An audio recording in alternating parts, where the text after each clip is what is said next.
இன்றைய உணவு இன்றைய உணவு இன்றைய உணவு.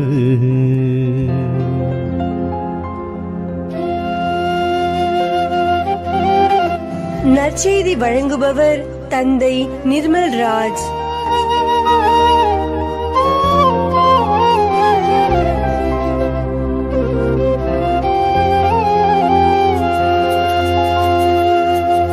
இயேசுவில் பிரியமுள்ள சகோதர சகோதரிகளே, உங்கள் அனைவருக்கும் இயேசுவின் பெயரால் வாழ்த்துக்களையும் ஜபங்களையும் அன்போடு உரித்தாக்கிக் கொள்ளுகின்றேன். நல்ல மரம் நல்ல கனிகளை கொடுக்கும். நல்ல மரம் கெட்ட கனிகளை கொடுக்க இயலாது. கெட்ட மரம் கெட்ட கனிகளைத்தான் கொடுக்கும். கெட்ட மரம் நல்ல கனிகளை கொடுக்கவே முடியாது என்று ஆண்டவர் இன்றைய நற்செய்தி வாசகத்தில் நமக்கு சொல்லிக் கொடுக்கிறார். அன்பானவர்களை, நாம் ஒவ்வொருவரும் நல்ல கனியை நம்முடைய வாழ்வில் கொடுக்க வேண்டும் என்று ஆண்டவர் விரும்புகிறார். நல்ல கனிகளை கொடுக்கக்கூடிய இறைவாக்கினர்களாக நாம் ஒவ்வொருவருமே வாழ அழைக்கப்பட்டிருக்கிறோம். கெட்ட கனி தரும் நல்ல மரமும் இல்லை, நல்ல கனியை கொடுக்கக்கூடிய கெட்ட மரமும் இல்லை. ஒவ்வொரு மரமும் அதன் கனியாலேயே அறியப்படும் என்று ஆண்டவர் இன்றைய நற்செய்தியில சொல்லிக் கொடுக்கிறார். இந்த கெட்ட மரம் யாரை அடையாளப்படுத்துகிறது என்றால் போலி இறைவாக்கினரை அடையாளப்படுத்துகிறது. சொல்லொன்றும் வாழ்வு ஒன்றுமாக வாழ்பவர்களை குறித்து காட்டுகிறது. நாம் எல்லோருமே இறைவாக்கினர்களாக வாழ அழைக்கப்பட்டிருக்கிறோம். எனவே இந்த இறைவாக்கு பணி என்பது உண்மையானதாக நேர்மையானதாக இருக்க வேண்டும். நாம் உரைக்கின்ற இறைவாக்கு அனைத்தும் நல்ல கனிகளை கொடுக்கக்கூடியதாக இருக்க வேண்டும்.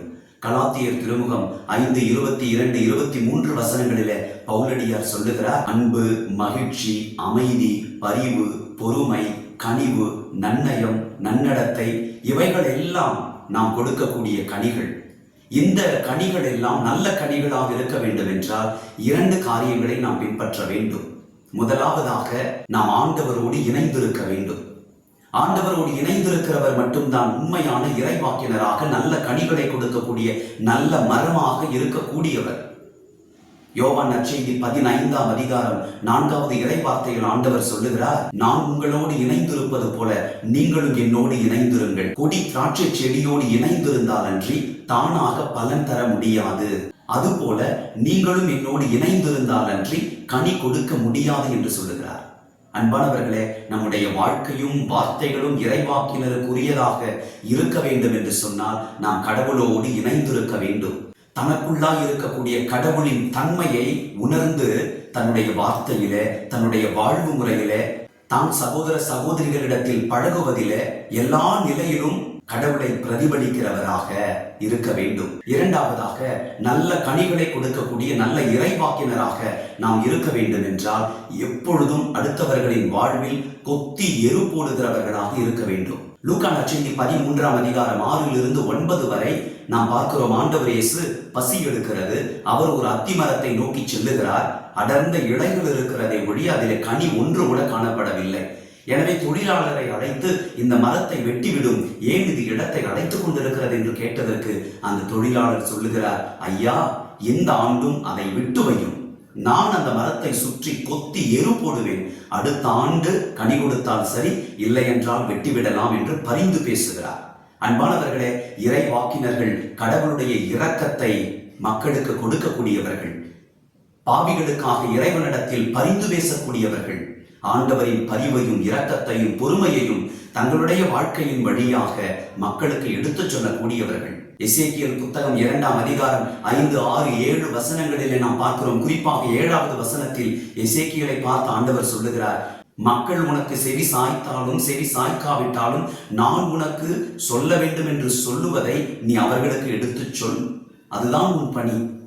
அன்பானவர்களை, இன்றைக்கு நம்முடைய வாழ்க்கையிலும் கூட இந்த 2 காரியங்கள் இருக்க வேண்டும். ஒன்று, நாம் இறைவாக்கினராக நல்ல இறைவாக்கினராக இருக்க இறைவனோடு இணைந்திருக்க வேண்டும், இறைவனை மக்களுக்கு கொடுக்க வேண்டும். இரண்டாவது, நாம் மக்களுடைய வாழ்க்கையில் கொத்தி எரு போடுகிறவர்களாக, அதாவது கடவுளின் இரக்கத்தை, பொறுமையை, பரிவை எடுத்துச் சொல்லி அவர்களை கடவுள் பக்கம் கொண்டு சேர்க்கக்கூடிய பொறுமைசாலிகளாக இருக்க வேண்டும். எங்கள் அன்பின் ஆண்டவரே, நல்ல கனிகளை கொடுக்கக்கூடிய நல்ல மரங்களாக இறைவாக்கினர்களாக வாழ எங்கள் ஒவ்வொருவரையும் நீர் அழைத்திருக்கிறீரே.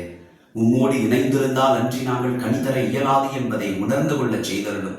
ஆண்டவரே, எங்கள் வாழ்க்கையில் என்ன நேர்ந்தாலும் நீர் எங்களிடம் எதிர்பார்க்கக்கூடிய இறை வாக்கினருக்குரிய பொறுமையை, துன்பங்களை சகித்துக் கொள்ளுதலை, உம்முடைய இரக்கத்தை மக்களுக்கு கொடுத்தலை நாங்கள் தொடர்ந்து எங்கள் வாழ்வில் செய்ய எங்களுக்கு மன உறுதியை கொடுப்பீராக. இயேசுவின் நாமத்தில் ஜெபிக்கின்றோம் தந்தையே. ஆமென். God bless you.